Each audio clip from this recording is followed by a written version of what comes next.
Yo guys, I'm Yellow, the Norwegian hardcore PC gamer, and today we're going to take a look at this buddy right here. Me and bot Irvin here will teach you guys a bit about some very basic stuff that pisses me off whenever somebody forget these sorts of things, okay? So, you know, grenades, right? Those are really nice to use. Let's say that the guy's in a corner. You can just chuck the Molotov and you can burn him out, or you can block his path, or whatever, really.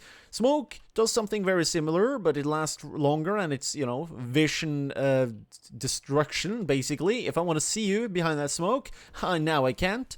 Then we have the flashbang that flash people, and the nade that will damage them if you are able to throw it well enough, yeah. So basically, nades are really fucking useful. It pisses me off when people are not able to use said grenades because they forget it for whatever reason.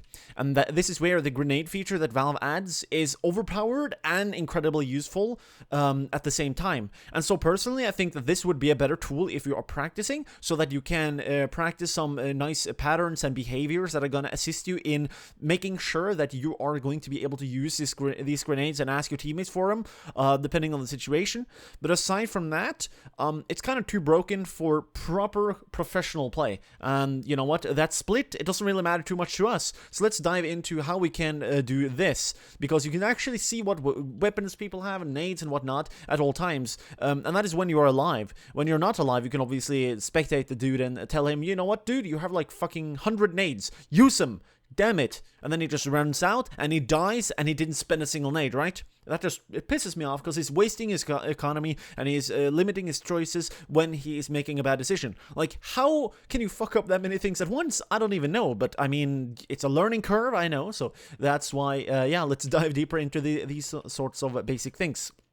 So, you can toggle this kind of view of the dude's grenades and whatnot. It also dims when you aim above, so that's good. You can also see his gun and whatnot. You can see his money right here if you click on the tab button, so that's all good and dandy as well. Here you can see the map if you wonder where the hell I am.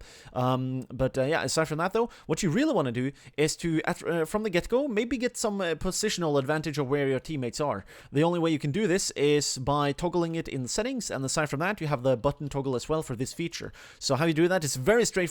Some of you guys probably know this. This is just a small thing I figured I should show you. So in your game settings, if you scroll down to team options, naturally it will be at the team idea position. You can choose to see everything they have at all times with this toggle here, always on with equipment. Then you have always on, and then with when in view. I think when in view is going to be good for some people, but always on is going to be the most beneficial and not insanely annoying one, I would think. Because when you have it like this, you can easily toggle it on and you already know where they are preemptively, which will be useful. So that is what I will use. Now, aside from this, you should go to keyboard and mouse and scroll all the way at the bottom, and here you can see the show team equipment second to bottom. Now, I'm using a button that I almost normally never use because I have some sort of other button to use the bomb function with. So yeah, show team equipment I have on my button number 5, and that allows me to toggle at all times to see what my teammate has. And that also means that if this bastard decides to rush somebody with this terrible, awful bison. It's awful because it's bad, you know. Yeah, you know what? I'm gonna say, you know what, Irvin? I think we should throw you into the sea because you clearly cannot do anything of what you were supposed to do, right? Which is to use a nade in order to give him a better advantage. And yeah, that's why in the end of this video now, I think I should link you guys to 2 older videos I made where I talk about the features of a couple of specific grenades so that you guys get a better picture in your head of what you should do when you have good nades, so that you will not waste them when you're using them as well. So yeah, thank you, Bot Irwin, for helping us here today. It was a pleasure. You are a bastard for wasting nades. Yeah, thanks for watching. Here are the 2 related videos that I talked about. Hopefully you'll take a look at those if you feel the need for that sort of assistance. If you want to support the channel, I would recommend you to follow me on Twitter or become a Patreon. Either or works fine for me. Links in the description as per usual. Thanks for watching, have a nice day, and don't get beastified when you play.